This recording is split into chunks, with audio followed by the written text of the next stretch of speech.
रामटेक लोकसभा मतदारसंघात काँग्रेसने रश्मी बर्वे यांना उमेदवारी दिली असली तरी काँग्रेस नेते किशोर गजभिये देखील त्यांचा उमेदवारी अर्ज दाखल करणार आहेत। त्यामुळे रामटेकमध्ये काँग्रेस पक्षातून बंडखोरी होते की काय अशी स्थिती आहे। त्यांच्याशी संवाद साधलाय आमच्या प्रतिनिधींनी, पाहूयात।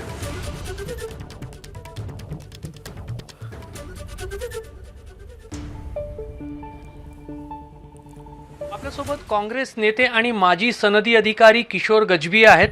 किशोरजी, रामटेकमधून तुम्ही काँग्रेस पक्षाची उमेदवारी मागितली होती, मात्र तुम्हाला उमेदवारी मिळालेली नाही। रश्मी बर्वे यांच्या संदर्भात श्रेष्ठींनी निर्णय केला आहे। तुम्ही रामटेकमधून तुमची उमेदवारी तरी देखील दाखल करणार आहात का?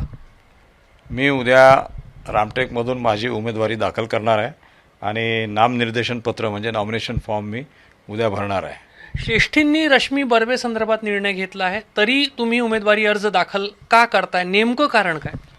प्रत्येक राजकीय पक्षाला त्यांचा जो पहिला नंबरचा महत्त्वाचा उमेदवार असतो त्याच्या सोबतीला एक दुसरा उमेदवार, ज्याला आपण डमी उमेदवार म्हणा किंवा सबस्टिट्यूट उमेदवार, तर तो नेहमी देण्याची पद्धत आहे। कारण तांत्रिक कारणामुळे जर एखाद्या उमेदवाराचा अर्ज रिजेक्ट झाला स्क्रुटिनीमध्ये म्हणजे पडताळणीमध्ये, तर तो रिजेक्ट झालेला अर्ज जर बाद झाला तर मग त्या पक्षाला दुसऱ्या उमेदवाराच्या आधारे तरी कमीत कमी उमेदवारी करता येईल। तुम्हाला पक्षश्रेष्ठींनी या संदर्भात काही निर्देश दिले आहे की तुम्ही स्वतःहून हे फॉर्म भरताय आणि तुम्ही सनदी अधिकारी राहिले, तुम्ही जिल्हाधिकारी राहिले, तुम्ही अनेक निवडणुकांमध्ये अर्ज घेतलेले आहेत उमेदवारांकडून, तुम्हाला का वाटतंय की रश्मी बर्वे यांचा अर्ज रद्द होऊ शकते?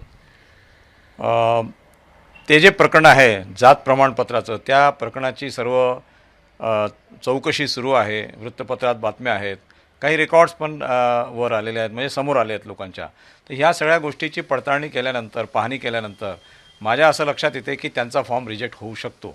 मी स्वतः जिल्हाधिकारी म्हणून काम केलेलं आहे आणि मेंबर ऑफ पार्लमेंटचे जे अर्ज येतात त्या अर्जाची पडताळणी स्क्रुटिनी आम्ही केलेली आहे।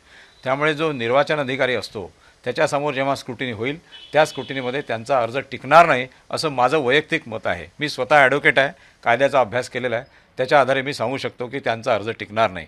आणि म्हणून मग मी स्वतः आमच्या भारतीय राष्ट्रीय काँग्रेस पक्षाचे सन्माननीय अध्यक्ष माननीय नामदार आपले खरगे साहेब, मल्लिकार्जुन खरगे यांच्या घरी जाऊन त्यांच्याशी मी चर्चा केली आणि त्यांच्याकडून मी परवानगी घेतलेली आहे। मी त्यांना सांगितलं की या ठिकाणी जर त्यांचा फॉर्म रिजेक्ट झाला आणि काँग्रेस पक्षाचा जर दुसरा फॉर्म नसेल तर मग तिथे ब्लँक राहील किंवा कोणीच राहणार नाही, असं होता कामा नये। त्यामुळे काँग्रेस पक्षातर्फे दुसरा उमेदवार तरी तयार असला पाहिजे, म्हणून मी त्यांची परवानगी घेतलेली आहे।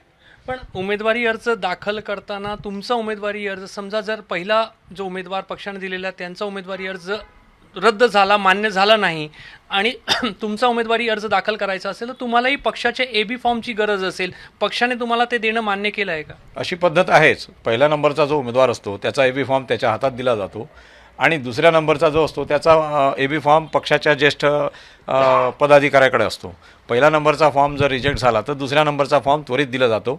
त्याच्यामध्ये ते कोरे फॉर्म असतात, त्याच्यावर सह्या केलेल्या असतात, प्रदेशाध्यक्षांच्या सह्याने तो फॉर्म दिला जातो। त्याच्यामध्ये रिकामी जागा असते तीच फक्त भरायची असते।